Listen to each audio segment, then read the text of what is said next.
Hey guys, so welcome to our What is CrossFit video series, where I'm going to detail some of the ideas behind what actually CrossFit is and the theories behind it, and how we use those theories to work out the programming here at CrossFit 13, and how we try and maximize the classes for you guys.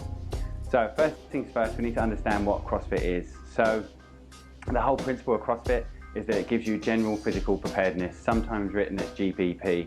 And the theory behind this is that you are pretty much ready for anything in life. So no matter what it is in your daily life, might come up, you might have to sprint for a bus or lift something heavy from the garden and move it, or those of you that work in frontline stuff, so like paramedics or firemen, you can start to deal with, or police officers as well, you can start to deal with your chases or working on the job or whatever. So the way we do that is by using their definition, which is constantly varied functional movement performed at high intensity across broad time and modal domains. So I mean, it's all important, but the really important bits are in red there. I appreciate the lights are shining on the whiteboard, so some of those words might be hard to make out, so apologies on that. But, so what do we have? We have varied, constantly varied. So what does this mean? This does not mean random, this means deliberately varied. So we're trying to vary the different types of stimulus that we give you guys. So whether that's a heavy load, a light load, the working out for 4 minutes, or all the way up to 20 minutes, sometimes 30 and 40 minutes, depending what we're trying to achieve. The whole point is to spread that time out so that your body that never quite knows what it's used to, but you're always working those short, sharp sprints and long, as well as those slog type workouts, and then everything in between. Also varying the movements that we use. So we might be using overhead squats one day, or power cleans, or handstand press ups, or running or rowing. Any type of different movement we can vary and throw in there, then that's always going to benefit your body. So it never gets used to what you're trying to do to it, and always gets that maximal adaptation to it. We also try to vary the format, so that could be your AMRAP, so your time priority workout. So you have a period of time that you need to work for, and you're going to work as hard as you can for that period of time. So for example, AMRAP in 8 minutes, you're going to do 8 minutes of hard work.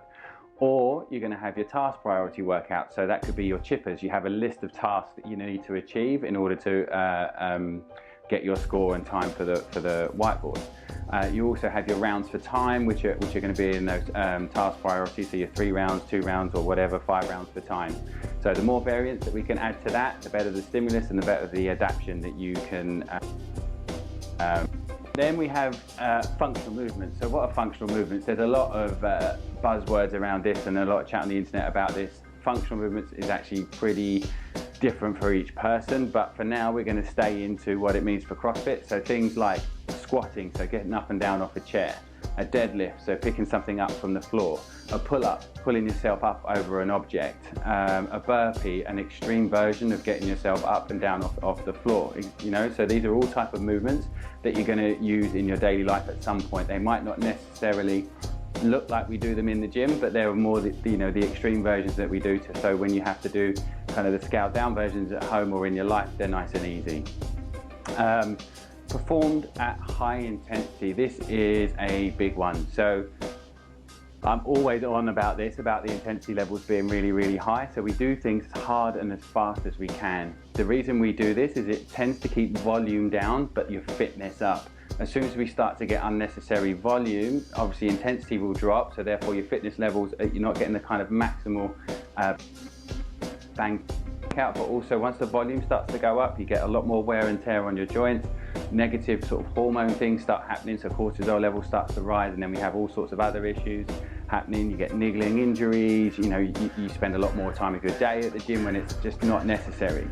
Also, by keeping the intensity up and the volume down, we help to keep as much muscle mass on our body as humanly possible. I mean, if you look, a really good example of this is, say, Usain Bolt, who sprints really, really, really hard, but short periods of time. Is very, very well built, lots of muscle on him. And then Mo Farah, who's an absolute legend when it comes to long distance running, but you look at his physique compared to someone like Usain Bolt, and you can see the difference in how we try and keep that muscle and so we're kind of somewhere between the two, hopefully. So that's your high intensity. Then across broad time and motor domain. So I touched on this in the variance bit. So we want to have a broad time range as possible. So don't, ignore your 2-minute workouts and don't ignore your 40-minute workouts. Try not to always be on one end of the other. You need to be able to go in between the two, because if you're working out for sort of say 15 minutes plus all the time, you're not going to improve your ability to go hard and fast for 2, 3, 4, 5 minutes. And the same if you're always doing your 2, 3, 4, 5 minutes, you're going to struggle when you get to something that comes up that's 20 minutes plus, etc. So try to really mix up the times that you work out for. Then across modal domains, this just means your formats of workout. So like I said earlier, again, it's more about that variance factor. So how do you format? So is it rounds for time? Is it an AMRAP? Is it max reps in 1 minute, etc., etc. Again, everything kind of ties back to this varied kind of piece there. Okay, I hope that helps with just a brief overview of what. In the next video, we'll get into how we actually use that for programming.